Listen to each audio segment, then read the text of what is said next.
প্রধান আলোচকের আলোচনা নিয়ে আসার জন্য অনুরোধ করছি বিশিষ্ট ইসলামী চিন্তাবিদ, বাংলাদেশ মজলিসুল মুফাসসিরিনের সিনিয়র সহকারী মহাসচিব, আন্তর্জাতিক খ্যাতিসম্পন্ন মুফাসসির কুরআন হযরত মাওলানা ফখরুদ্দিন সাহেবকে। আলহামদুলিল্লাহি নাহমাদুহু ওয়া নাস্তাঈনুহু ওয়া নাস্তাগফিরুহু ওয়া নু'মিনু বিহি ওয়া নাতাওয়াক্কালু আলাইহি ওয়া নাউযু বিল্লাহি মিন শুরুরি আনফুসিনা ওয়া মিন সাইয়্যাতি আ'মালিনা। من يهده الله فلا مضل له ومن يضلله فلا هادي له ونشهد أن لا إله إلا الله وحده لا شريك له ونشهد أن محمدا عبده ورسوله الذي أرسله بالحق بشيرا ونذيرا وداعيا إلى الله بإذنه وسراجا منيرا فقد قال الله تبارك وتعالى في كلامه المجيد والفرقان الحميد. أعوذ بالله من الشيطان الرجيم. بسم الله الرحمن الرحيم. لقد من الله على المؤمنين إذ بعث فيهم رسولا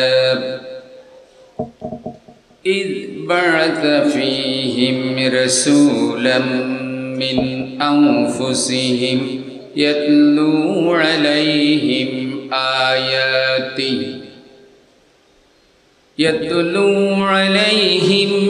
آياته ويزكيهم ويعلمهم الكتاب والحكمة وإن كانوا من قبل لفي ضلال مبين. صدق الله العظيم. اللهم صل على محمد وعلى آل محمد كما صليت على إبراهيم وعلى آل إبراهيم إنك حميد مجيد. اللهم بارك على محمد وعلى آل محمد كما باركت على إبراهيم وعلى آل إبراهيم إنك حميد مجيد. اللهم صل وسلم وبارك عليه. শহীদ কাফেলা বাংলাদেশ ইসলামী ছাত্র শিবির নোয়াখালী শহর শাখার উদ্যোগে আয়োজিত সিরাত সম্মেলন ও নাতে রসুল সাল্লাল্লাহু আলাইহি ওয়াসাল্লাম সন্ধ্যার সম্মানিত সভাপতি জনাব মোহাম্মদ আবু সাইদ সুমন, কেন্দ্রীয় কার্যকরী পরিষদ সদস্য সভাপতি বাংলাদেশ ইসলামী ছাত্র শিবির নোয়াখালী শহর শাখা। প্রধান অতিথি হিসেবে আলোচনা করেছেন শহীদ কাফেলা বাংলাদেশ ইসলামী ছাত্র শিবিরের সম্মানিত কেন্দ্রীয় সভাপতি জনাব মঞ্জুরুল ইসলাম ভাই। আলোচনা করেছেন নোয়াখালীর গণমানুষের নেতা বিশিষ্ট শিক্ষাবিদ জনাব ইসহাক খন্দকার হাফিজাহুল্লাহ, কেন্দ্রীয় মজলিসে শুরা সদস্য ও আমির বাংলাদেশ জামাত ইসলামী নোয়াখালী জেলা। আলোচনা করেছেন আব্দুল্লাহ আল নোমান, আইন বিষয়ক সম্পাদক, বাংলাদেশ ইসলামী ছাত্র শিবির, এবং সিরাতের উপর রসুল প্রেরণের উদ্দেশ্য এর উপরে গুরুত্বপূর্ণ আলোচনা করেছেন তরুণ দিনের দাড়ি আমার প্রিয় ভাই হজরত মাওলানা আবুল হাশেম মোল্লা ভাই। শিল্পীরা তাদের সুরে সুরে রসুল সাল্লাল্লাহু আলাইহি সাল্লামের চরিত্র এবং নবীজির আদর্শ তুলে ধরেছেন। আল্লাহ তাআলা এ সুন্দর আয়োজনকে কবুল করুন। আল্লাহর কাছে অনেক শুকরিয়া যে নোয়াখালীর প্রাণ কেন্দ্র জেলা জামে মসজিদ চত্বরে রবিউল আউয়াল মাসে আল্লাহ তাআলা সিরাতের অনুষ্ঠানে নির্বিঘ্নে প্রশান্তিতে বসার তৌফিক দিলেন। আওয়াজ করে পড়ি আলহামদুলিল্লাহ। রসুল সাল্লাল্লাহু আলাইহি সাল্লামের উপরে দুরূদ ও সালাম বর্ষিত হোক। সাহাবা একরাম, শুহাদা একরাম, আল্লাহ পাকের প্রিয় বান্দাগণ, যারা আল্লাহ পাকের রাস্তায় জানমাল কোরবান করেছেন, যাদের ত্যাগ কোরবানির উসিলায় আমরা ইসলাম পেয়েছি, আল্লাহ সকলের জানমালের কোরবানি কবুল করুন। বন্ধুগণ, সূরা আল ইমরান 164 নম্বর আয়াতে কারিমা আমি আপনাদের সামনে পড়েছি। আল্লাহ তাআলা বলছেন, লাকাদ মান্নাল্লাহু আলাল মুমিনিন। আল্লাহ তাআলা ঈমানদারদের উপরে দয়া করেছেন। দয়া, ইয বা'আসা ফীহিম রাসূলাম মিন আনফুসিহিম, যে আল্লাহ তাদের মধ্য থেকেই তাদের জন্য একজন রসুল প্রেরণ করেছেন। তাদের মধ্য থেকেই তাদের জন্য একজন রসুল প্রেরণ করেছেন। এটা ঈমানদারদের উপরে আল্লাহর দয়া। ইয়াতলু আলাইহিম আয়াতিহি ওয়া ইউযাক্কিহিম ওয়া ইউআল্লিমুহুমুল কিতাবা ওয়াল হিকমাহ। তিনি তাদের নিকটে আল্লাহর আয়াত তেলাওয়াত করবেন।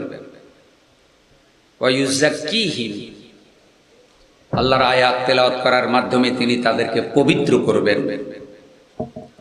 ওয়া ইউআল্লিমুহুমুল কিতাবা ওয়াল হিকমাহ, এবং কিতাবের জ্ঞান ও বিজ্ঞান তিনি তাদেরকে শিক্ষা দিবেন। ওয়া ইন কানু মিন ক্বাবলু লাফি যালালিম মুবিন। যদিও এর পূর্বে তারা সুস্পষ্ট গোমরাহিতে ছিল, এগুলি সম্পর্কে জানতো না, বুঝতো না, তাদের জ্ঞান ছিল না। আল্লাহ দয়া করে রসুল নাজিল করলেন, তার উপরে কিতাব নাজিল করলেন। কিতাবের জ্ঞান বিজ্ঞান রসুল তাদেরকে শিক্ষা দিলেন, হিকমা শিক্ষা দিলেন, এবং এর মাধ্যমে তিনি তাদেরকে পবিত্র করলেন। বন্ধুগণ, তাহলে রসুল সাল্লাল্লাহু আলাইহি সাল্লাম পৃথিবীতে আল্লাহর দয়া, আল্লাহর রহমত। রসুল না হলে আমরা আল্লাহকে চিনতাম না, জানতাম না, বুঝতাম না। রসুল হলেন আল্লাহকে পাওয়ার মাধ্যম। আমরা ইসলাম প্রতিষ্ঠার আন্দোলন করি কাকে পাওয়ার জন্য? নাকি জগতে বড় চাকরি পাওয়ার জন্য, টেন্ডার পাওয়ার জন্য? আপনারা যারা ইসলামী ছাত্র শিবির করেন বা জামাত ইসলামী করেন, রাষ্ট্রের বড় বড় পদে চাকরি নেওয়ার জন্য, সন্ত্রাস চাঁদাবাজির জন্য? আমরা নামাজ যে আল্লাহর সন্তুষ্টির জন্য পড়ি, পরকালে নাজাতের জন্য পড়ি, আমরা ইসলাম প্রতিষ্ঠার আন্দোলন, ইসলামী এই সংগঠনও সে আল্লাহর সন্তুষ্টির জন্যই করি, আল্লাহকে পাওয়ার জন্য। রাসূল সাল্লাল্লাহু আলাইহি সাল্লামের জীবন আদর্শ হলো বাস্তব নমুনা। তিনি দেখিয়ে দিয়েছেন কিভাবে আল্লাহর সান্নিধ্য পেতে হয়। ব্যক্তি, পরিবার, সমাজ, রাষ্ট্র, অর্থনীতি, বিচার ব্যবস্থা, শিক্ষানীতি, জন্ম থেকে মৃত্যু পর্যন্ত, রান্নাঘর থেকে বঙ্গভবন পর্যন্ত সব কিছু কিভাবে কোরআন অনুযায়ী চলে সেটা রাসূল সাল্লাল্লাহু আলাইহি সাল্লাম দেখাই দিয়েছেন কিনা? তিনি আল্লাহ প্রেরিত পুরুষ, তিনি রাসূল, যিনি আল্লাহর পক্ষ থেকে রিসালাহ সংবাদ নিয়ে এসেছেন। কোরআনুল কারীমে রাসূলকে নবীও বলা হয়েছে, নাবা। নাবা থেকে নবী এসেছে যিনি খবর নিয়ে আসেন। কার খবর? আল্লাহর খবর। তাওহীদ, রিসালাত, আখিরাত, পরকাল, জান্নাত, জাহান্নাম, এইসব খবর আল্লাহ যার কাছে প্রেরণ করেছেন। পয়গাম্বরও বলা হয় তাকে। পয়গাম্বর হলো যিনি পয়গাম নিয়ে আসেন। কিভাবে রাসূল সাল্লাল্লাহু আলাইহি সাল্লাম আল্লাহর দয়া, এবং সেই দয়া, সেই রহমত থেকে আমরা কিভাবে উপকার ফায়দা পেতে পারি। রাসূল সাল্লাল্লাহু আলাইহি সাল্লাম থেকে উপকার ফায়দা পাওয়ার অন্যতম মাধ্যম হলো রাসূল সাল্লাল্লাহু আলাইহি সাল্লামের অনুসরণ করা। রাসূল সাল্লাল্লাহু আলাইহি সাল্লামকে অনুসরণ করতে হবে, মানতে হবে জীবনের সকল ক্ষেত্রে। আল্লাহ রাব্বুল আলামিন বলেন, কুল আতিউল্লাহ ওয়ার রাসূল, নবী বলে দেন তোমরা আল্লাহর আনুগত্য করো এবং রাসূলের আনুগত্য করো। যদি আল্লাহ ও রাসূলের আনুগত্য না করো তাহলে শুনে রাখো, আল্লাহ তাআলা তোমাদের আনুগত্যের মুখাপেক্ষী নয়। আল্লাহ কাফের সম্প্রদায়কে ভালোবাসেন না। ফা ইন্নাল্লাহা লা ইউহিব্বুল কাফিরিন। এই আয়াতে কারিমার ভিতরে কাফেরদের কোনো আলোচনা নেই, প্রসঙ্গও নেই। কিন্তু কাফের প্রসঙ্গ আল্লাহ কেন আনলেন, এমন কথা আল্লাহ কেন বললেন? ফা ইন্নাল্লাহা লা ইউহিব্বুল কাফিরিন, এটা আল্লাহ কেন বললেন? এ কারণে বললেন, আল্লাহর রাসূলের অনুসরণ না করা হলো কুফরি। যারা জীবনের সকল ক্ষেত্রে আল্লাহর নবীর অনুসরণ করে না, তারা কুফরির মতো কবিরা গুনাহ করে। জীবনের সকল ক্ষেত্রে রাসূল সাল্লাল্লাহু আলাইহি সাল্লামের অনুসরণ করতে পারলে তাহলে এই নেয়ামতের হক আদায় হবে। অনুসরণ আম বলা হয়েছে, খাস করা হয় নাই। শুধু দাড়ি রাখলে, টুপি পরলে, জুব্বা গায়ে দিলে অনুসরণ হয়ে যাবে না। দাড়ি, টুপি, জুব্বা, বাহ্যিক সুরত এগুলিও ঠিক করতে হবে, এগুলির গুরুত্ব আছে। কিন্তু সত্যিকারে অনুসরণ হলো আল্লাহ রাসূলের উপরে যে কোরআন নাজিল করেছে, জীবনের সকল ক্ষেত্রে সে কোরআনের বিধিবিধান অনুসরণ করাই হলো সত্যিকারের অনুসরণ। কোরআনে আল্লাহ তাআলা কিছু আইন কানুন দিয়েছে না দেয় নাই? নামাজ কার আইন? কথা বলতে হবে। নামাজ পড়া কার আইন? রোজা রাখা কার আইন? হজ করা কার আইন? যাকাত দেওয়া কার আইন? পর্দা করা কার আইন? এইভাবে আইন কানুন যে দেওয়া আছে, পৃথিবীতে যারা আল্লাহর বিধিবিধান লঙ্ঘন করে, পৃথিবীর নিজাম ঠিক রাখার জন্য আল্লাহর পক্ষ থেকে কিছু শাস্তি, হুদুদের ব্যবস্থাও আছে। কেউ যদি আল্লাহর বিধিবিধান লঙ্ঘন করে তাহলে দুনিয়ার আদালতকেও কোরআন দায়িত্ব দিয়েছে, এই শাস্তি প্রয়োগ করবে। আগে তালিম দেবে, তাসকিয়া করার চেষ্টা করবে, বুঝাবে, পরকালের ভয় দেখাবে। এরপরেও যদি একটা লোক ওই পাপের থেকে বিরত না হয় তাহলে তাকে জাগতিক শাস্তির ব্যবস্থাও করবে। একটা উদাহরণ আমি দেই। আচ্ছা, আপনারা বলেন, আমাদের দেশে মদ আসেনি? আর যারা চুপ করে আছেন তাদের ধারণা মদ নেশা নাই। কেমন?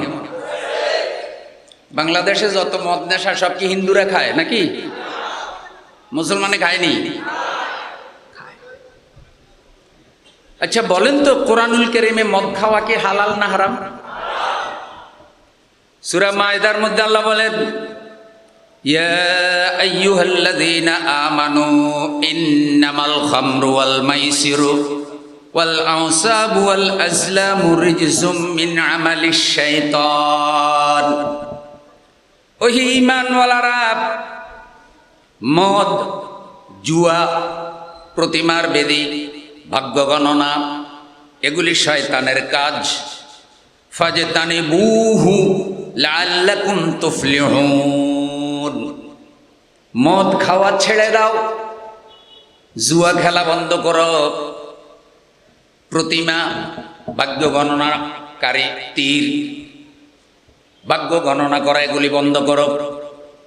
লাআল্লাকুম তুফলিহুন। মদ খাওয়া ছেড়ে দিলে, জুয়া খেলা বন্ধ করে দিলে আশা করা যায় তোমরা সফলতা লাভ করতে পারবে। মুসনাদে আহমদের হাদিস, রাসূল সাল্লাল্লাহু আলাইহি সাল্লাম বলেন, কুল্লু মুসকারিন হারাম ওমা আসকারাল ফারকু মিনহু ফামিলউল কাফফি মিনহু হারাম। প্রত্যেক মাদকই হারাম, যে জিনিসের কয়েক রত্তি পরিমাণ হারাম, যেটা নেশাগ্রস্ত করে সেটা অল্প হারাম, বেশিও কি হারাম। আচ্ছা, এখন আল্লাহ নিষেধ করছে, মদের শাস্তির কথা বলছে, মদ খাইলে শারীরিক ক্ষতির কথা আছে, চিকিৎসা বিজ্ঞান বুঝাচ্ছে মদ খাওয়া যাবে না, অ্যাডভার্টাইজ হচ্ছে, প্রচার হচ্ছে। এর পরেও যদি কেউ মদ খায়, মদের ব্যবসা করে, তাহলে আল্লাহ পৃথিবীতে কিছু শাস্তির ব্যবস্থাও রেখেছে। এই শাস্তির কথাটা কোরআনের আয়াতে না, এটা হাদিসে আছে। হাদিস কি? হযরত আবু বকর রাদিয়াল্লাহু তাআলা আনহুর খেলাফত আমলে যারা মদ খেত তাদেরকে 40 বেদ দেওয়া হতো, অথবা 80 বেদ দেওয়া হতো। রাসূল সাল্লাল্লাহু আলাইহি সাল্লাম যারা মদ খেত তাদেরকে জুতা দিয়া আর লাঠি দিয়া পিটাইতেন। আপনারা আমার সাথে আসেননি, বুঝা যায়নি কথা। মদ খাইলে কি দিয়ে পিটাইতেন? আর কি দিয়া? লাঠি দিয়া পিটাইতেন। হযরত ওমরের আমলে ফরমান জারি হলো যে কেউ মদ পান করলে তারে কয় বেদ? 80 বেদ। কিন্তু এর মধ্যে একটা ঘটনা ঘটলো যে হযরত ওমর রাদিয়াল্লাহু তাআলা আনহুর ছেলে আবু শামা, তিনি কোনো একটা যুদ্ধে ভুলে মদ খেয়ে ফেলেছিলেন। তিনি যেটা খেয়েছেন মনে করেছিলেন শরবত, আসলে ছিল মদ। আচ্ছা, মদ খাইলে কি মানুষ স্বাভাবিক থাকে না নেশা হয়? এখন তিনি যুদ্ধের ময়দানে শরবত খেয়েছেন, মনে করেছেন যুদ্ধের ময়দানে যাওয়ার পরে মাতলামি শুরু হয়ে গেছে। এর মধ্যে বন্ধু বান্ধব যারা আশেপাশে আছে, যুদ্ধারা বলা আরম্ভ করলো, ইন্না লিল্লাহ, আমিরুল মুমিনিনের ছেলে কি খেয়েছে? মদ খেয়ে যুদ্ধের ময়দানে মাতলামি করতেছে। যখন নেশা কেটে গেল, তখন তিনি মিশরের গভর্নরের কাছে গেলেন, আমর ইবনুল আস রাদিয়াল্লাহু তাআলা আনহু। গিয়ে বললেন যে আপনি আমার উপরে আল্লাহর আইন কার্যকর করুন। যেহেতু আমিরুল মুমিনিনের পক্ষ থেকে রাষ্ট্রে আইন করা হয়েছে মদ খাইলে 80 বেদ। কয় বেদ? এখন আমি ভুলে খেয়েছি কিন্তু অপরাধ তো হয়েছে, এই জন্য রাষ্ট্রীয় আইন অনুযায়ী আল্লাহর কোরআনের বিচার আমার উপরে কার্যকর করুন। কারণ নামাজ রোজা যেমন ইবাদত, আল্লাহর আইন অনুযায়ী বিচার ফয়সালা করা এটাও নামাজ রোজার মতোই।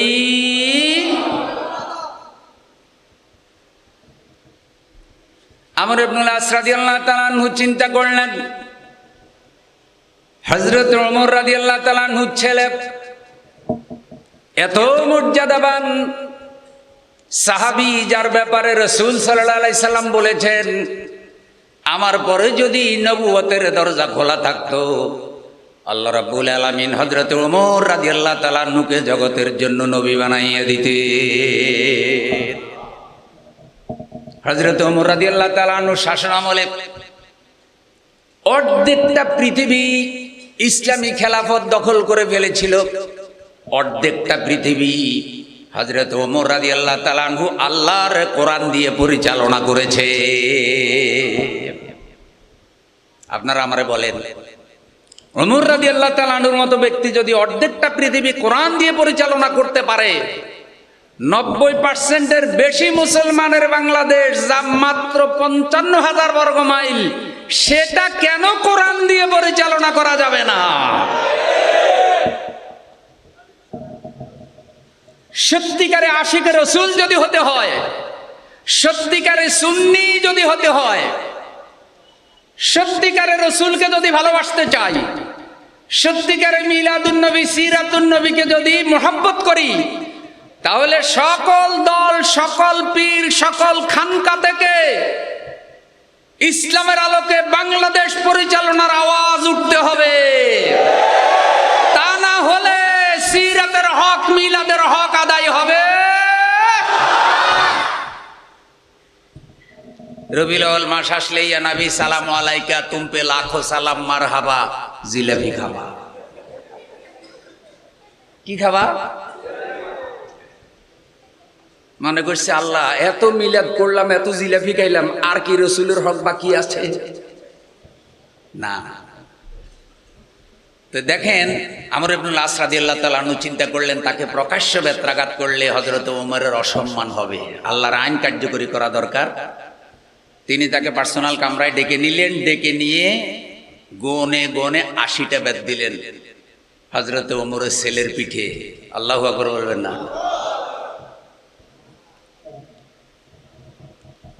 এরপরে তিনি এসেছেন।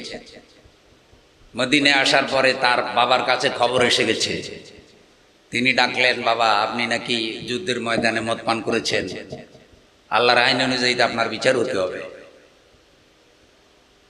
হযরত আবু শামা বললেন, বাবা কাজটা আমি ভুলে করে ফেলেছি, কিন্তু আমি জানি আমার বাবা আমিরুল মুমিনিন, তার কাছে আসলে তিনিও আমার বিচার করবেন।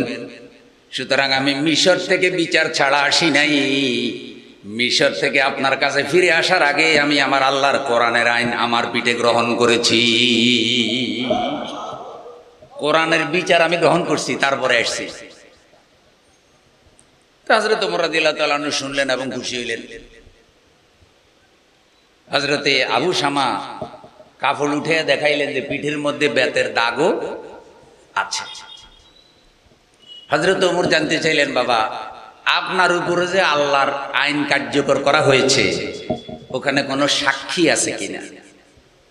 কারণ আল্লাহর কোনো আইন, কোনো বিধান চুরি করে কার্যকর করা, হুদুদ যেগুলো মানুষের জন্য নসিহা হয়, এমন বিধান কখনো চুরি করে কার্যকর করা যায় না, প্রকাশ্য লোকালয়ে করতে হয়।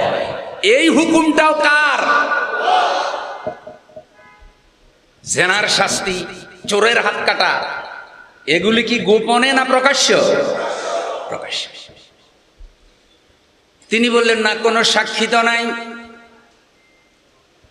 আমার যে পিঠের উপরে বাদ দেওয়া হয়েছে, হযরত আমর ইবনুল আস রাদিয়াল্লাহু তাআলা আনহু দরজা বন্ধ করে দিয়েছেন। হযরত ওমর তাকে ডাকলেন, গভর্নরকে ডাকলেন, ডেকে বললেন, আপনি যে অপরাধের হদ কায়েম করলেন, আপনার তো জানা থাকা দরকার যে আল্লাহর কোরআনের কোন বিধান, ইসলামের কোন বিধান যেগুলা হুদুদের মধ্যে পড়ে, সেগুলি গোপনে কায়েম করা যায় না, প্রকাশ্য করতে হয়।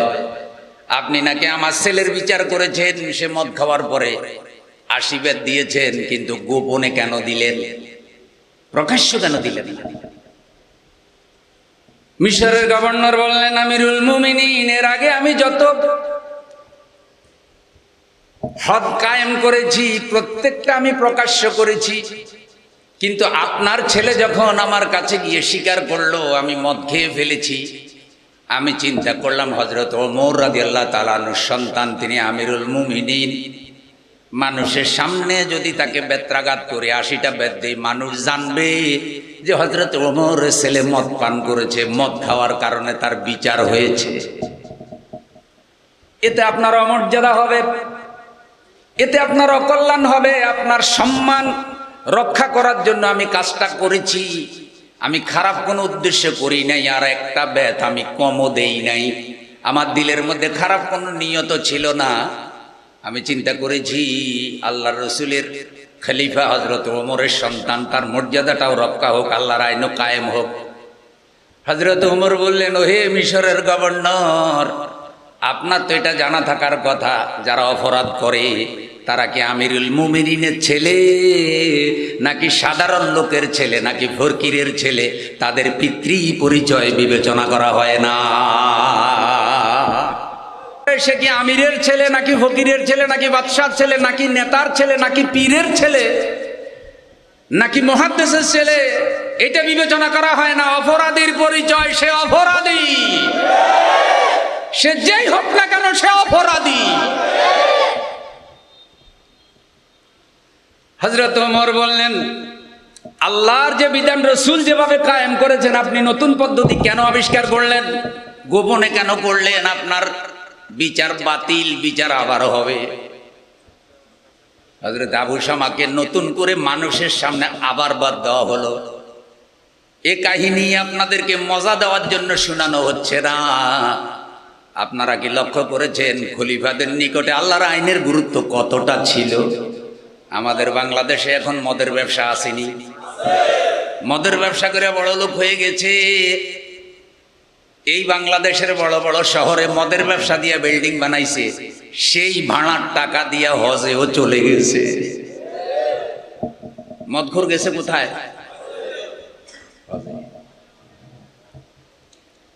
এখন যারা মাতাল, যারা মদ খায়, এই নোয়াখালী শহরে মদ খাওয়ার পর কেউ যদি ধরা পড়ে, জুমার দিন জেলা জামে মসজিদের সামনে হাজার হাজার লোকের সামনে তার পিঠের মধ্যে যদি আশীর্বাদ দেওয়া হয়, অতটা জুতা দিয়ে পিটানো হয়। মদের নেশা, ফ্যান্সি ডিলের নেশা উঠলে শরবত খাবে, মদের কথা মনে থাকবে না। যে বাইরে মদ খাইলেই ফিটাইব, কয় ব্যাপ। এখন আপনি যদি সত্যিকারে আশিকে রসুল হন, আপনি জিকির করতে করতে অজ্ঞান হয়ে যান, কিন্তু রাসূল সাল্লাল্লাহু আলাইহি সাল্লাম যে মদের ব্যাপারে শাস্তির আইন কায়েম করেছে, খলিফারা করেছে, সে আল্লাহর আইনের ব্যাপারে আপনার ভূমিকা নাই কেন?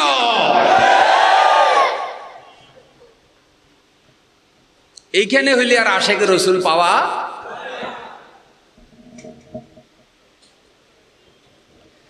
প্রিয় ভাইয়েরা আমার, ছেলেটা আশীর্বাদ দিলেন, আগে আশীর্বাদ খেয়েছে, এখন 160 ব্যাত হয়ে গেছে, অসুস্থ হয়ে গেছে ছেলে। বিভিন্ন মত, কেউ বলেছে আঘাতের কারণে মারাত্মক অসুস্থ হয়ে তিনি ইন্তেকাল করলেন। কোন কোন ঐতিহাসিক বলেছেন যে না, এই আঘাতে না, তিনি এমনি অসুস্থ হয়ে মারা গেছেন। বিচারের কিছুদিন পর যখন তিনি বিছানা থেকে উঠতে পারে না, আমিরুল মুমিনিন হযরত ওমর রাদিয়াল্লাহু তাআলা আনহু ছেলেকে দেখতে গেলেন। সালাম দিয়ে জিজ্ঞাসা করলেন, আব্বা জান আপনি কেমন আছেন? ছেলে কেঁদে উঠে বলল, আপনি তো আমাকে পিটাইয়ে আদামরা করে ফেলছেন, 2 বার আমারে পিটাইলেন, আর আপনি খবর নিতে আসছেন আমি কেমন আছি। আমার শারীরিক অবস্থা বেশি ভালো না, আমার আর বাঁচারও কোনো সম্ভাবনা আছে বলে মনে হয় না। হযরত ওমর আবেগের সহিত বললেন, যদি আপনার ইন্তেকাল হয়ে যায়, আল্লাহর সাথে আপনার দেখা হলে আপনি আল্লাহকে বলবেন, আমার বাবা ওমর আল্লাহর আইন কার্যকর করার ব্যাপারে আমি ছেলেকেও ছাড়ে নাই।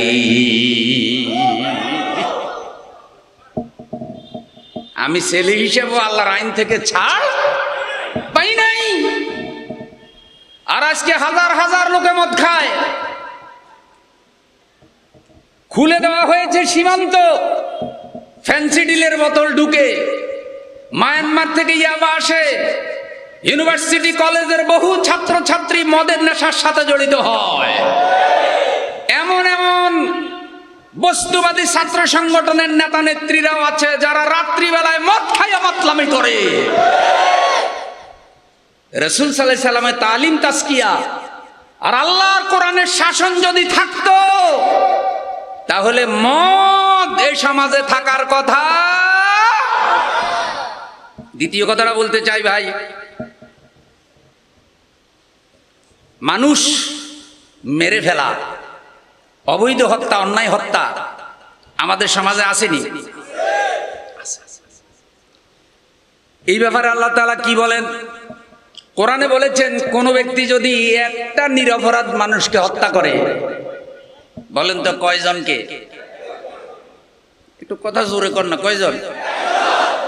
একজনকে হত্যা করেছে, নিরপরাধ মানুষকে মার্ডার করে ফেলেছে।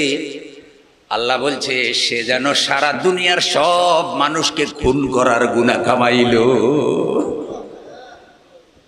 একজনকে খুন করলে যদি সারা দুনিয়ার মানুষ খুন করার গুনাহ হয়, তাহলে আমাগো তাহাজ্জুদীরা যারা ফজরের নামাজ পড়ে কোরআন তেলাওয়াত না কইরা নাকি দিনের কাজ শুরু করে না, রাত্রিবেলায় 80 রাকাত তাহাজ্জুদ ছাড়ে, কিন্তু তাদের গদি টিকানোর জন্য ছাত্র জনতা, তরুণ তরুণী, শিশু মিলাইয়া বিনা বিচারে নিরীহ নিরপরাধ প্রায় 1000 তরুণকে যারা খুন করেছে, তারা এরকম কয়টা পৃথিবীর মানুষ খুন করার গুনাহ কামাইলো? এখন আল্লাহ কি বলেন? আল্লাহ বলেছেন, ইয়া আইয়ুহাল্লাযীনা আমানু কুতিবা আলাইকুমুল কিসাসু ফিল কাতলা আল হুররু ফিল হুররি ওয়াল আবদু বিল আবদি ওয়াল উনসা বিল উনসা। ওই ঈমানওয়ালারা, কুতিবা আলাইকুমুল কিসাসু ফিল কাতলা, নিহতের ব্যাপারে আল্লাহ কিসাসের বিধান দিচ্ছেন। স্বাধীন ব্যক্তির বদলে স্বাধীন ব্যক্তি, কৃতদাসের বদলে কৃতদাস, নারীর বদলে নারী, অর্থাৎ যে যাকে খুন করবে তার বদলে তাকেও কতল করা হবে, কেসাস দেওয়া হবে। এই বিধানটা কি হুজুরের না আল্লাহর? এটা কি হুজুরের আইন না আল্লাহর আইন? এরপর আল্লাহ তাআলা আরো পরিষ্কার বলছেন কোরআনুল কারীমে, পরিষ্কার করে বলছেন, ওয়া কাতাবনা আলাইহিম ফিহা আন্নান নাফসা বিন নাফসি ওয়াল আইনা বিল আইনি ওয়াল আনফা বিল আনফি ওয়াল উযুনা বিল উযুনি ওয়াস সিন্না বিস সিন্নি ওয়াল জুরুহা কিসাস ফামান তাসাদদাকা বিহি ফাহুয়া কাফফারাতুল লাহু ওয়া মান লাম ইয়াহকুম বিমা আনজালাল্লাহু ফাউলাইকা হুমুজ যালিমুন। আমি আল্লাহ আইন করে দিয়েছি, কাতাব না লিখে দিয়েছি। রেজিস্ট্রি বুঝেননি? লিখে দিলে মালিকানা হস্তান্তর হয়ে যায়। আল্লাহ লিখে দেওয়া যখন ব্যবহার করেন তখন বোঝা যায় ফরজ। কাতাব না, আমি কি লিখে দিয়েছি, ফরজ করে দিয়েছি, আইন করে দিয়েছি, বিধান করে দিয়েছি তাদের উপর, যে জানের বদলে জান, চোখের বদলে চোখ, নাকের বদলে নাক, কানের বদলে কান, দাঁতের বদলে দাঁত, আঘাতের বদলে আঘাত, এগুলি ফৌজদারি আইন। এখন আপনারা বলেন, কোন লোক কাউকে অন্যায় হত্যা করার পরে, বিনা বিচারে হত্যা করার পরে, সেই হত্যাকারীকে বাইতুল মুকাররম মসজিদের সামনে প্রকাশ্যে যদি কেসাস দেওয়া হতো, হত্যার বদলে রাষ্ট্রীয়ভাবে আইন যদি কার্যকর থাকতো, তাহলে পৃথিবীতে আর বাংলাদেশে কোনো অবৈধ অন্যায় বিনা বিচারে হত্যা থাকতো, গুম খুন থাকতো না। মানুষকে বিনা বিচারে আয়নাগর নামক জুলুমের কারখানায় বন্দি করে রাখা যেত না। কি একটা নাম দিছে আয়নাগর, শুনলে মনে হয় যেন কি সুন্দর ঘর রে, চতুর্দিকে আয়না। আর সেখানে যাদেরকে আটকে রেখেছে তাদেরকে কি বিচার করছে না বিনা বিচারে? তারা কি অপরাধী ছিল না নিরপরাধ? কোরআনের আইন যদি রাষ্ট্রীয়ভাবে চালু থাকতো, অপরাধী যেই হোক না কেন তাকে যদি কিসাস দেওয়া হতো, তাহলে ফকির থেকে শুরু করে, গরিব থেকে শুরু করে, শক্তিশালী পর্যন্ত, প্রভাবশালী পর্যন্ত প্রত্যেকেরই জানমালের নিরাপত্তা আসতো। কিন্তু এখন যেহেতু নামে মুসলমান আছে, মসজিদ আছে, মাদ্রাসা আছে, কিন্তু আল্লাহর কোরআনের বিধান, রসুলের আদর্শ, রসুলের সুন্নত কায়েম নাই। এ কারণে মসজিদের জুতা থেকে শুরু করে রাষ্ট্রের সম্পদ কোনো কিছু নিরাপদে থাকে। সমাজের সবচাইতে খারাপ চোর হইল জুতা চোর। কতক্ষণ না? এরপরে লাউ চোর, কদু চোর, কুমড়া চোর, গরু চোর, ছাগল চোর আসেনি? এগুলা কি বড় চোর না শেষরা চোর? বড় চোর কারা? যারা 94 বিলিয়ন মার্কিন ডলার বাংলাদেশের টাকা চুরি করে বিদেশে নিয়ে গেছে। সূরা আল মায়েদাতে আল্লাহ চোরের শাস্তি বলছিনি, আস-সারিকু ওয়াস-সারিকাতু ফাকতাউ, আয়াত এগুলি আসেনি? এগুলি কার আইন? আচ্ছা, রাসূল সাল্লাল্লাহু আলাইহি সাল্লাম আইন কার্যকর করেছে, খলিফারাই আইন কার্যকর করেছে। তাহলে আমাদের দেশে যখন আল্লাহর আইনের কথা বলা হয়, তখন কিছু হুজুরেরা কয় আমরা রাজনীতির মধ্যে। সেসব যুগ ভুলে গিয়ে আল্লাহ তাআলা 53 বছরের মাথায় এসে আমাদেরকে যে সুযোগ দিলেন, এই সুযোগটা কার দান? অনুরোধ করি হযরত উলামায়ে কেরাম, হযরত পীর সাহেবগণ, ইসলামী শাসন প্রতিষ্ঠার এই আন্দোলন, এই প্রচেষ্টা শুধু একটা দলের নয়, এটা শুধু জামাত ইসলামী আর ইসলামী ছাত্র শিবিরের কাজ নয়, এটা সকল ওয়ারাসাতুল আম্বিয়াদের কাজ, সকল পীর মাশায়েখদের কাজ, সকল নবীর উম্মতের কাজ। একটা সময় অনেকেই হক কথা বলে নাই। কেন বলে নাই? ফ্যাসিবাদ ক্ষমতায়। মহিলা ফেরাউন কোথায়? পুরুষ ফেরাউনের থেকে মহিলা ফেরাউন আরো। মুসা আলাইহিস সালামের যুগের ফেরাউন যদি কোনো কারণে জীবিত হইতো, তাহলে ওনার কাছে মুড়ি যেত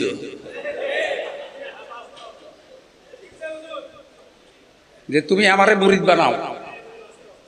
কেমনে হুজুর মারা, হাফেজ মারা, মানুষের এই অধিকার চুরি করে দেশের বরবাদ করে কান্দা কাইটা কিভাবে পাবলিকের বোকা বানাইতে হয়, এই প্রশিক্ষণ আমি তোমার কাছে ভেল।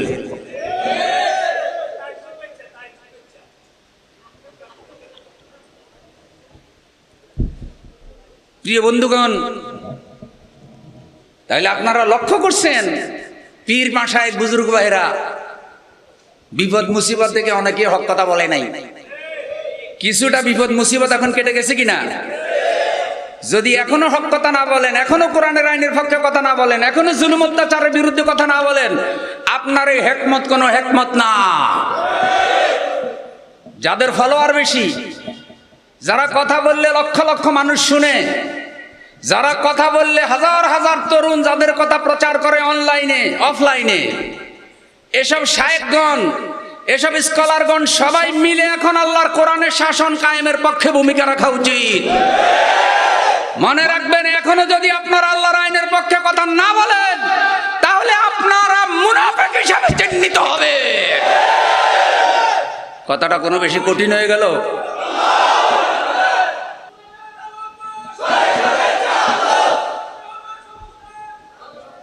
আচ্ছা, আপনারা বলেন, তাহলে আল্লাহর আইন বিধান এটা যদি কায়েম হয়, ভালো হবে না খারাপ হবে? আচ্ছা, চোরের শাস্তি যদি কার্যকর হয়, হাত কাটা যাবে ভালো মানুষের না চোরের? লাউ চোরের হাত কাটা যাবে না, মসজিদে জুতা চোরের হাত কাটা যাবে না, হাত কাটা যাবে কোন চোরদের জানেন?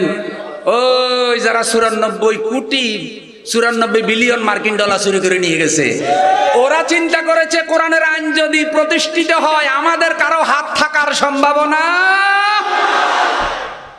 তাই বিশ্বনন্দিত মুফাসসিরে কোরআন, কোরআনের পাখি আল্লামা দেলোয়ার হোসেন সাঈদী রাহিমাহুল্লাহ কেবলমাত্র আল্লাহর কোরআনের আইনের পক্ষে ভূমিকা রাখার কারণেই এই বৃদ্ধ বয়সে তারা তার উপরে জুলুম করেছে। তারা তার জানাজাটা পর্যন্ত পড়তে, মাওলানা নিজামী রাহিমাহুল্লাহ সহ যেসব দুইজন বিখ্যাত আলেম যারা ইসলামী আন্দোলনের নেতৃত্বে, মূল নেতৃত্বে ছিলেন, বাংলাদেশের 3টা মন্ত্রণালয়, প্রথম যখন নিজামী রাহিমাহুল্লাহ শিল্প মন্ত্রণালয়, কৃষি মন্ত্রণালয় ছিলেন, ব্যাপকভাবে তিনি সফলতা অর্জন করেছেন এবং বাজেট ভর্তুকি তিনি আরো ফেরত দিয়েছেন। দুর্নীতি তো দূরের কথা, রাষ্ট্রের টাকা তিনি আরো ফান্ডে ফেরত দিয়েছেন। শিল্প মন্ত্রণালয় যখন তাকে দেওয়া হয়েছে, সকল শিল্পপতিরা তার উপরে খুশি ছিল। সফলভাবে তিনি শিল্প মন্ত্রণালয় পরিচালনা করেছেন। সমাজ কল্যাণ মন্ত্রণালয়ে শহীদ আলী আহসান মোহাম্মদ মুজাহিদ রাহিমাহুল্লাহ, আল্লাহ তাদের সকলকে শহীদ হিসেবে কবুল করুন, পরিপূর্ণ সফলতার সহিত দায়িত্ব পালন করেছে। একটা টাকার দুর্নীতি তাদের মধ্যে পাওয়া যায় নাই। তারপরও তাদেরকে কেন এই বৃদ্ধ বয়সে নির্মমভাবে জুলুম করে হত্যা করা হয়েছে? একটাই মাত্র অপরাধ, তারা আল্লাহর রাসূলকে ভালোবেসেছে, আল্লাহর কোরআনের আইন তারাই বাংলাদেশে প্রতিষ্ঠিত করতে চেয়েছে। যদি এই আন্দোলনের নেতা তারা না হতো, তাদের উপরে এই ফাঁসির রশি আসতো না, এই জুলুমের শিকার তারা হতেন না। তারা জুলুমের সামনে আত্মসমর্পণ করে নাই, সারেন্ডার করে নাই, বীরের মতো জীবন দিয়ে তারা শাহাদাতের মর্যাদা লাভ করেছে। আর আমরা দেখেছি ধর্মনিরপেক্ষ মতবাদের কাছে কোন কোন পীরও বিক্রয় হয়ে গেছে। গত করল যে খতিব সাহেব হারানো গদি দখল করার জন্য বাইতুল মুকাররম মসজিদকে কলঙ্কিত করলেন। কষ্ট থেকে বলি, হিংসা করি না। আপনি একটা খতিবি দখল করার জন্য ছাত্রদেরকে নিয়ে এসেছেন সেই গোপালগঞ্জ থেকে, অথচ আল্লাহর দিন যদি কায়েম হতো, আপনাদের মতো আলেমরাই তো রাষ্ট্রের কর্ণধার হতেন। আপনি গেছেন বাতিলের দালালি করতে। যেই ধর্মনিরপেক্ষ মতবাদ সুস্পষ্ট হারাম, সেই ধর্মনিরপেক্ষ মতবাদের মুখ্যিরানী, ফ্যাসিবাদের মুখ্যিরানীকে আপনি উপাধি দিয়েছেন কাউমি। আলেমদের জন্য এর থেকে দুঃখজনক বিষয় আর হতে, একটা মসজিদের খতিবি থাকলেই কি না থাকলেই কি, রিজিকের মালিক কে? আলেমদের জন্য তো আল্লাহ পৃথিবীর নেতৃত্ব রেখেছেন, খলিফাদের উত্তরসূরি তারা, সাহাবীদের উত্তরসূরি তারা। আর একটা খতিবির পদ দখল করার জন্য আপনি জালিমের দালালি করলেন, আবার পরবর্তীতে গিয়ে সেখানে মসজিদকে কলঙ্কিত করলেন। সত্যিকারে যদি লজ্জা শরম থাকে, কোন খতিব দেখে যদি যে তার অনুপস্থিতিতে খতিবই অন্য খতিব নামাজ পড়াচ্ছে, মুসল্লিরা দুই গ্রুপ হয়ে গেছে, তারে চায় না, লজ্জা শরম থাকলে ওই খতিব সেই মসজিদের কাছেও যায়। তিনি চিন্তা করেন আমি আর দ্বারের কাছেও যাবে না, প্রয়োজন আমি অন্য মসজিদে নামাজ পড়াবো। দুঃখের সাথে কথাটা এই কারণে বললাম যে আল্লাহ তাআলা জমিনের নেতৃত্ব আলেমদের জন্য রেখে দিয়েছে। সেই আলেমরা আজকে বাতিলের কাছে রাষ্ট্রের নেতৃত্ব এবং কাফেরদের উত্তরসূরিদের কাছে মসজিদের নেতৃত্ব ছেড়ে দিয়া তাদের কাছে ইজ্জত সম্মান তালাশ করে। ইজ্জত সম্মান তালাশ দেওয়ার মালিক কে? আমার এই কথাগুলি বলার অর্থ কষ্ট দেওয়া না, আমার এই কথার বলার অর্থ হইল আমরা ওরাসাতুল আম্বিয়া হিসাবে, সাহাবা একরামের উত্তরসূরি হিসাবে আল্লাহ দ্বীন কায়েমের জন্য উলামা একরামদেরকে অগ্রণী ভূমিকা পালন করা। শেষ কথাটা আমি এভাবে বলতে চাই, চোরের শাস্তি যে হাত কাটা, এটা কি রাসূল ওয়াজ করেই দায়িত্ব শেষ করছে না হাত কাটছেও? এক মহিলা চুরি করে ফেলছে, মহিলা চোর, রাসূল সাল্লাল্লাহু আলাইহি সাল্লাম বলছে তার হাত কেটে দাও, জুমার দিন হাত কাটা হবে। সাহাবীদের মধ্যে পরামর্শ হইল যে মহিলাটা সম্ভ্রান্ত বংশের মহিলা, চুরি করে ফেলছে, তো রাসূলকে গিয়ে সুপারিশ করো যাতে মহিলা তার হাত কাটা না হয়, যেন অন্য শাস্তি দেওয়া হয়। ওসামা ইবনে যায়েদ রাদিয়াল্লাহু তাআলা আনহু রাসূলের পালক পুত্র, তাকে দায়িত্ব দেওয়া হলো। তিনি গেলেন, গিয়ে আল্লাহ রসুলকে সুপারিশ করলেন যে হুজুর, মহিলাটা খুব ভালো বংশের মহিলা, সম্মানিতা মহিলা, মহিলারে হাতটা না কাইটা অন্য কোনো শাস্তি দেওয়া যায় কিনা। রাসূল সাল্লাল্লাহু আলাইহি সাল্লামের চেহারা লাল হয়ে গেল, রাগ হয়ে গেলেন তিনি। হযরত ওসামাকে লক্ষ্য করে বললেন, আতাশফাউ ফি হাদ্দিম মিন হুদুদিল্লাহ, ওসামা তুমি আল্লাহর আইনের ব্যাপারে আমার কাছে সুপারিশ করতে আসছো নাকি? হাত কাটা আইন তো আমি মুহাম্মদের না, হাত কাটা আইন তো আমার আল্লাহর। তারপরে রাসূল সাল্লাল্লাহু আলাইহি সাল্লাম বললেন, ইন্নামা উহলিকাল্লাযীনা ক্বাবলাকুম ইন্নাহুম কানু ইযা সারাকা ফীহিমুশ শরীফু তারাকুহু ওয়া ইযা সারাকা ফীহিমুদ দাঈফু আকামা আলাইহিল হাদ্দা। শুনো ওসামা, তোমাদের আগের লোকেরা এই কারণে ধ্বংস হয়ে গেছে, প্রভাবশালীরা অপরাধ করলে, চুরি করলে বিচার করতো না, কোন দুর্বল মানুষ অপরাধ করলে তার কঠিন শাস্তি দিত। কেউ রাষ্ট্রের হাজার হাজার কোটি টাকা চুরি করলে বিচার হয় না, আর কেউ মূলা চুরি করলে কয় ফাঁসি দাও। মূলা চুরির ফাঁসি হয়, হাজার কোটি টাকা চুরির কিছুই। মূলা চোর যে চোরে তো চোর বলা যায়, মসজিদে জুতা চোরের তো চোর বলা যায়, রাষ্ট্রের টাকা তারা চুরি করে নিচ্ছে তাদেরকে চোরও বলা যায় নাই, ওরা রাষ্ট্র স্বীকৃত চোর, অথচ ওদেরকে বলতে হয় ভদ্রলোক ভালো মানুষ, ওদেরকে ফুলের মালা দেওয়া লাগে।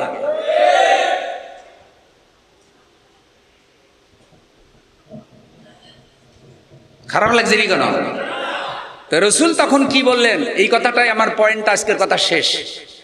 ওয়া আইমিল্লাহি লাউ ফাতিমাতা বিনতে মুহাম্মাদিন সারাকাত লাকুতিয়াতি ইয়াদুহা, রাওয়াহুল বুখারী ওয়া মুসলিম। ও ওসামা, তুমি যেই মহিলাটাকে বলছো সম্মানিতা মহিলা, ওই মহিলা না হইয়া আজকে চুরির মামলার আসামি আমার মেয়ে ফাতেমাও যদি হতো, অবশ্যই আমি রাসূল ফাতেমার হাত কেটে দিতাম। আপনারা আমার সাথে আছেন? জেগে আছেন? ঠান্ডা আছেন না গরম আছেন? নারায়ে তাকবীর। মুজাহিদের মতো হলো না, নারায়ে তাকবীর। হে রাসূলের উম্মতেরা, হে রবিউল আউয়ালে জশ্নে জুলুস, মিলাদ, সিরাত নিয়ে বাড়াবাড়িতে লিপ্ত উম্মতেরা, মিলাদ আর সিরাত নিয়ে বাড়াবাড়ি না।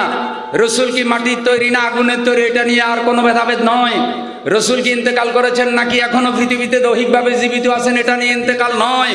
সকল ভেদাভেদ ভুলে গিয়ে রাসূলের রেখে যাওয়া আদর্শ, আল্লাহর কোরআনের আইন প্রতিষ্ঠার জন্য সবাইকে ঐক্যবদ্ধ হতে হবে। ঐক্যবদ্ধ হওয়ার এর থেকে বড় সময় আর পাওয়া যাবে? ছাড়ো সকল বাতিল মত, ধরো এবার নবীর পথ। ছাড়ো সকল বাতিল মত, ধরো এবার। রাসূল এতটা গুরুত্ব দিলেন যে ফাতেমার হাতও কেউ রক্ষা করতে পারতো না।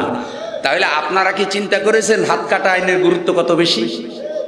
রাসূল এই আইনটাকে মর্যাদা দিয়েছেন কার আইন হিসাবে? তাহলে রাসূলের কাছে নামাজের গুরুত্ব যেমন ছিল, আল্লাহর আইন, আল্লাহর দিন কায়েমের আন্দোলনের গুরুত্বও তেমন।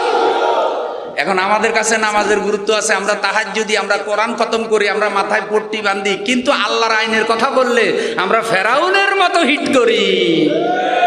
দেখলে মনে হয় হযরতে ফাতেমার বান্ধবী, আর আচরণে বোঝা যায় ফেরাউনের আপন বোন। আল্লাহ আমাদের চরিত্র কোরআন হাদিসের আলোকে গঠন করার তৌফিক দিন। কোন ফাতেমা? যেই ফাতেমার ব্যাপারে রাসূল বলেছেন ফাতেমা তা জাহরা সাইয়্যিদাতুন নিসাই আহলিল জান্নাহ। আল্লাহর জান্নাতে হযরতে ফাতেমা রাদিয়াল্লাহু তাআলা আনহা মহিলাদের নেত্রী হবে। সুবহানাল্লাহ বলবেন না?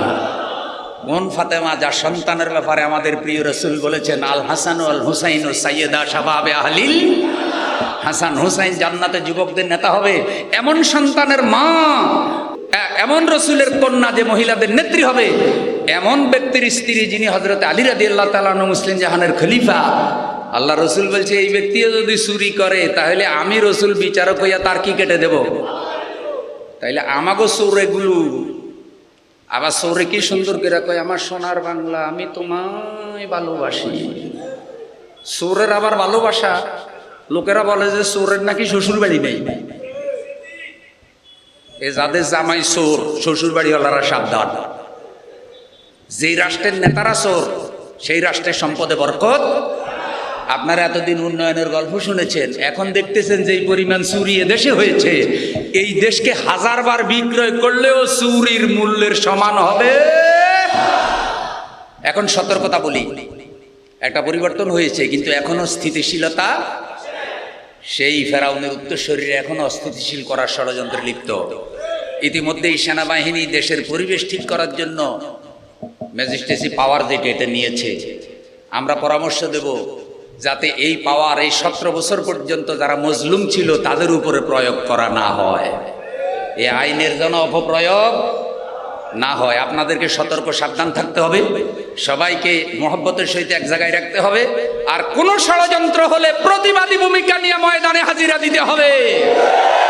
এটাই রবিউল আউয়ালের শিক্ষা। আমরা নিথর হব না, নিস্তব্ধ হব না, থেমে যাব না যতক্ষণ পর্যন্ত এই জমিনে আল্লাহর কালেমার পতাকা পথ করে না উড়বে। ইন্না সালাতি ওয়া নুসুকি ওয়া মাহইয়ায়া ওয়া মামাতি লিল্লাহি রাব্বিল আলামিন। ওয়াসসালামু আলাইকুম ওয়া রাহমাতুল্লাহ ওয়া আখিরু দাওয়ানা আলহামদুলিল্লাহি রাব্বিল আলামিন।